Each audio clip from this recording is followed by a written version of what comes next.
Teaching art to youngsters can be a challenging and messy job. Recently, Rob Wiles met a Middle Tennessee lady who's come up with a creative way to teach art to kids. Now, it too is messy, but the best part is you get to eat your mistakes. Here at Enchanted Gingerbread, we like to make a big sticky mess and eat all our mistakes. So if you don't like what you've done, just lick it off and start over, okay? Aren't they great? Gail O'Hanlon loves to teach her brand of art to kids. Gail's medium gingerbread. Wow! Wow is right, but is it art? You betcha. I'm a third-generation artist. I'm from Memphis, and my mother was a commercial artist in Memphis, and my grandmother was an artist in Arkansas. So it just runs in my blood, and I used to work as a graphic artist and a fine arts painter, and I got tired of starving. So I switched over to a medium I could eat, and my husband used to call and ask, "What's for dinner?" And I'd tell him, "All the gingerbread you can eat." Gail lets the kids, like these from a Nashville Lutheran school, do what she loves to do, decorate gingerbread houses. Her whole business is built on a foundation of gingerbread, which began, appropriately enough, with her own daughter. I got involved making gingerbread houses like a lot of other people at the holiday time, particularly Christmas, and my daughter Haley at the time was turning 3. Her birthday's at the beginning of December, so we decided to have a little gingerbread party to where children were able to make something and take it away. It's one thing to be invited to a birthday party and you're bringing a gift, but to be able to take one home, I thought was really unique and a warm way to bring my children up about being generous and not always thinking about yourself and, you know, sharing with others. I'm making a little fence. So thousands of houses have been made over the years at Enchanted Gingerbread, houses and other things too.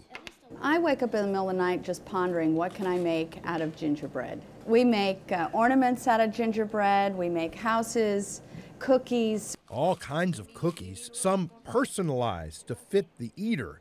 Others that look like they should be shaken, not stirred.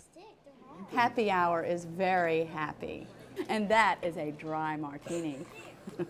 And as her business grew, so did her gingerbread men.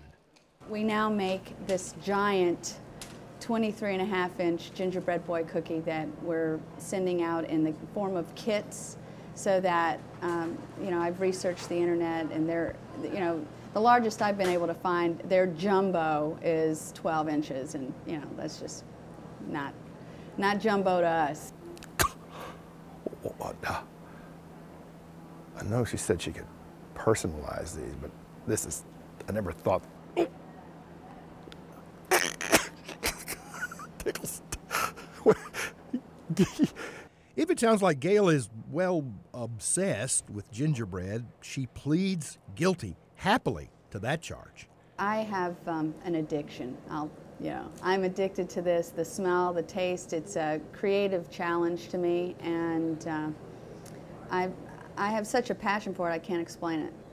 Addiction, I guess, would be the only way to explain that nature of that kind of passion. Here you go. This one's going to New York, this one's going to California. A passion she shares, shipping her creations all over the world, which is quite a feat when you think of it. After all, you don't want your gingerbread house to arrive looking like it had just gone through the San Francisco earthquake. We had an order go to Singapore, and it came back to me.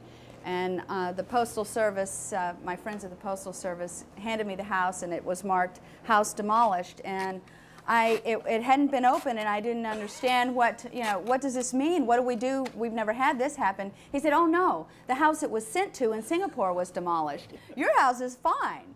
I wish I worked here. Yeah, this would be nice. But it's the customers she sees face to face that make Gail happy. Bread builders like 5th grader Emily Potter. This is really fun. It's just hard not to eat all the candy because it looks really good. Good, yes, but is it art? Oh, yes, with a delicious difference.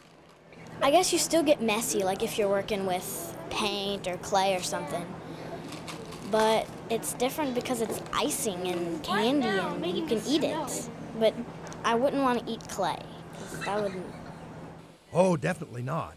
When you could eat one of your own creations, or one Gail Hanlon masterfully creates at Enchanted Gingerbread in Nashville.